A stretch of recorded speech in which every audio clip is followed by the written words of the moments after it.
రాష్ట్రంలో ఎడతెరిపి లేకుండా కురుస్తున్న వానలతో వ్యాధులు ప్రబలుతున్నాయి.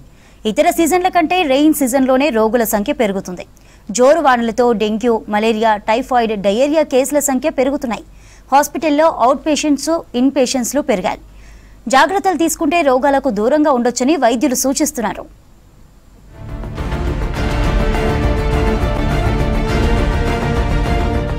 రాష్ట్ర వ్యాప్తంగా వర్షాలు కురుస్తుండటంతో ఎక్కడికక్కడ నీళ్లు నిలుస్తున్నాయి. దీంతో దోమల వ్యాప్తి పెరిగి జనం రోగాల బారిన పడుతున్నారు.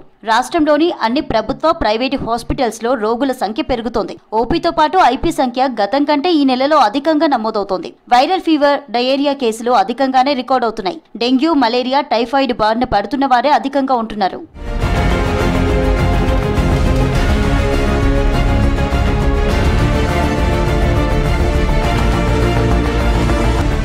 హైదరాబాద్ సిటీలో ఏటా డెంగీ కేసులు పెరుగుతూనే ఉన్నాయి. వర్షాలతో నీటి నిల్వ ప్రాంతాలు, తాగి పడేసిన టీ కప్పులు, కొబ్బరి చిప్పల్లో దోమల వ్యాప్తి పెరుగుతోంది. టైగర్ దోమ కారణంగా ప్రజలు డెంగ్యూ బారిన పడుతున్నారు. కొందరిలో ప్లేట్లెట్స్ తగ్గి షాక్ సిండ్రోమ్ కు దారితీస్తోంది. ప్రాణహాని ఉండే ఛాన్స్ ఉండడంతో జాగ్రత్తలు తీసుకోవాలని హెచ్చరిస్తున్నారు డాక్టర్లు.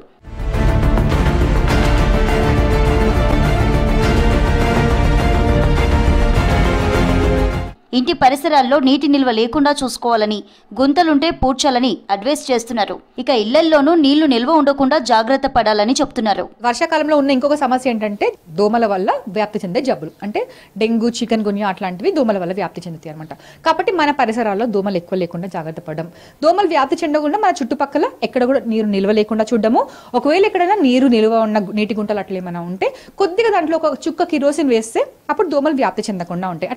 తర్వాత ఏంటంటే డెంగ్యూ అనగానే ప్రతి ఒక్కరు ప్లేట్లెట్ల గురించి ఆలోచిస్తారు. ప్లేట్లెట్ తగ్గుతున్నాయా లేదా, ప్లేట్లెట్లు తగ్గుతున్నాయి, ప్లేట్లెట్ తగ్గితే ఏం చేయాలి? ప్లేట్లెట్ల వల్ల డెంగ్యూ మరణాలు జరగవండి.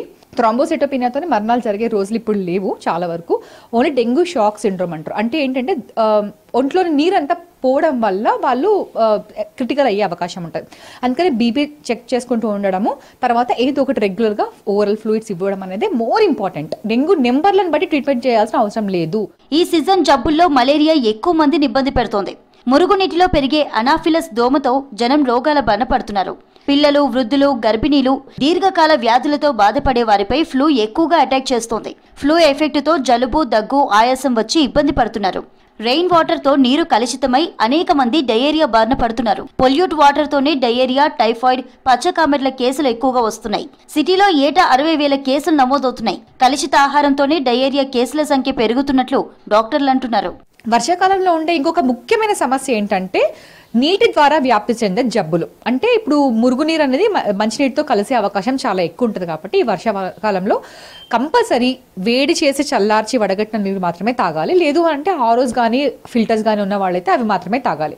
బయట ఫుడ్ వీలైనంత వరకు అవాయిడ్ చేస్తే బెటర్. సో చేతుల పరిశుభ్రత అనేది కూడా, మనం చేతులు ఎక్కడ పడితే అక్కడ పెడతాం. సో ఫుడ్ కి అనుగుణంగా, అంటే మనం తినేటప్పుడు ఖచ్చితంగా చేతులు శుభ్రంగా పెట్టుకోవడము, హోమ్ మేడ్ ఫుడ్, వేడిగా ఉన్న ఆహారం మాత్రమే తినడము, వేడి చేసి చల్లార్చిన నీళ్లు తాగడము, అట్లాంటి వాటితోని మనం ఆహారం ద్వారా మరియు వాటర్ ద్వారా వ్యాప్తి చెందే జబ్బుల నుంచి మనని మనం కాపాడుకోగలుగుతాం. హైదరాబాద్ లో 59 వరద ప్రాంతాల్లో అంటు వ్యాధులపై ప్రత్యేక దృష్టి పెట్టాలని సిబ్బందిని అధికారులు ఆదేశించారు.